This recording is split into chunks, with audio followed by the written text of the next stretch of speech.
This channel is proudly sponsored by the Demon Ninja Kickstarter, a tabletop RPG of horror and redemption in a dark Japan. Please check out the links in the description and in the pinned comment. Here's a promo to the Kickstarter.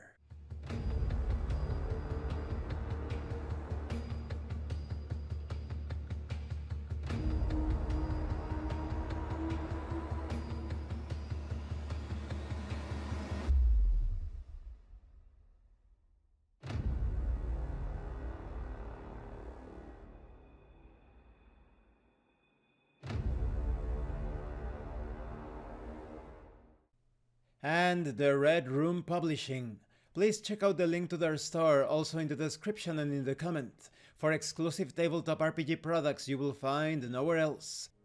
Hi, welcome to this part of my review featuring Castle Ultima. If you haven't seen the other parts of my review featuring this old school style tabletop RPG, please check out the playlist in the description below. This time we are going to talk about classes and professions. There are 4 classes you can choose from: Warrior, Mage, Engineer, and Adventurer. As with race, each class will give adjustments to your attribute scores, and you can choose one of the class's abilities to start the game with. First we have the Warrior, with bonuses to Strength and Dexterity, but penalties to Intelligence and Charisma. However, you have the highest hit die from all of the classes. Some of your abilities include First Strike. Once per round, can attack any character that comes within 5 feet when not your turn, even if you have no available actions. There is also Counter Attack. Once per round, immediately after being damaged by an opponent, you can automatically make an attack out of turn against that opponent. Cannot be used if you used parry on this attack. Then we have Mage. You have a bonus when it comes to Intelligence and Wisdom, but a penalty to Strength and Constitution. And you have the lowest hit die from all of the classes.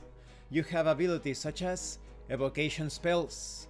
You gain the following spells: Aether Grenade, Arcane Missile, Cone of Talos, Mana Shield, Mystic Wall. You also have Meta Magic.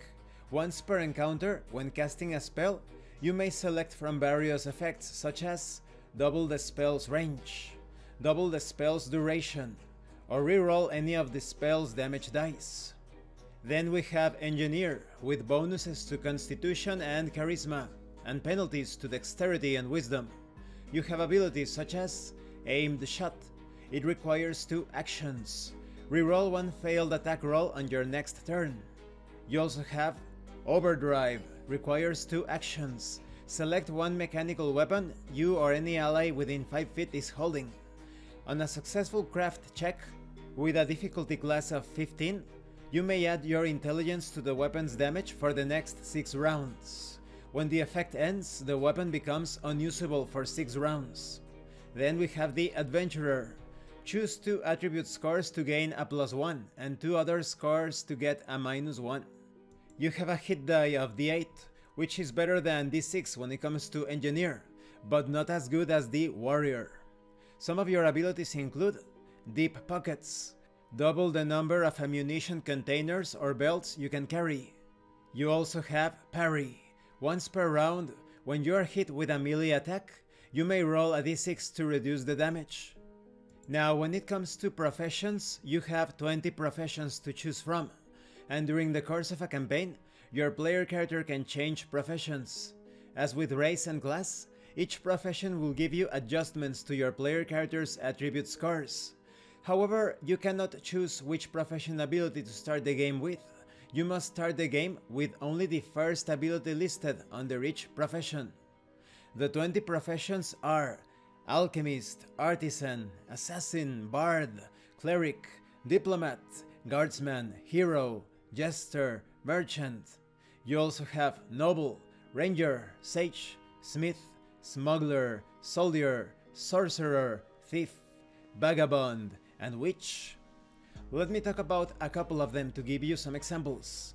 When it comes to the Alchemist, you have a penalty to Dexterity, but a bonus to Intelligence. However, you only have D4 when it comes to hit dice. You have abilities such as Brew Damage Poisons, You can brew a potion of health. There is also brew healing potions. You can brew a potion of healing. Then we have the artisan, with a bonus to intelligence and a penalty to wisdom. You have d6 when it comes to hit dice. Concerning your abilities, you have things such as Artisan's Blessing. It requires 2 actions.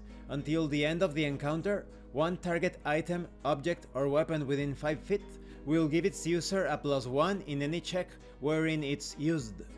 You also have Enchant Item. Select one object. You may roll a craft check with a difficulty class of 20 once per week to enchant it. If you gain 3 successes before 3 failures, then you enchant the object to provide a +1 to checks involving it. If you fail 3 times before succeeding 3 times, of course, you must start over. You may do this multiple times per object, but can only work on one project at a time. And this concludes this part of the review. In the next part, we are going to talk about the finishing steps to create your character, including secondary characteristics and skills. I love the combination of classes and professions. There is so much customization. When it comes to old school Renaissance style of RPGs, sometimes you don't have that customization, those powers, those abilities and traits. But here, if you wanted a warrior that was skilled in the healing arts, perhaps you could be a warrior alchemist. So there is a lot of freedom when it comes to party composition. Thank you for watching this part of the review. Don't forget to leave a like, a comment, and subscribe. And thank you so much to those of you that are going the extra mile to support the channel.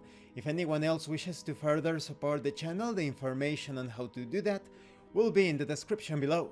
This has been Abraham El Jaguar, a professional game master. If you want me to run a game for you, please check out the pinned comment below. And remember, roleplay solves everything. Once again, thank you and see you later.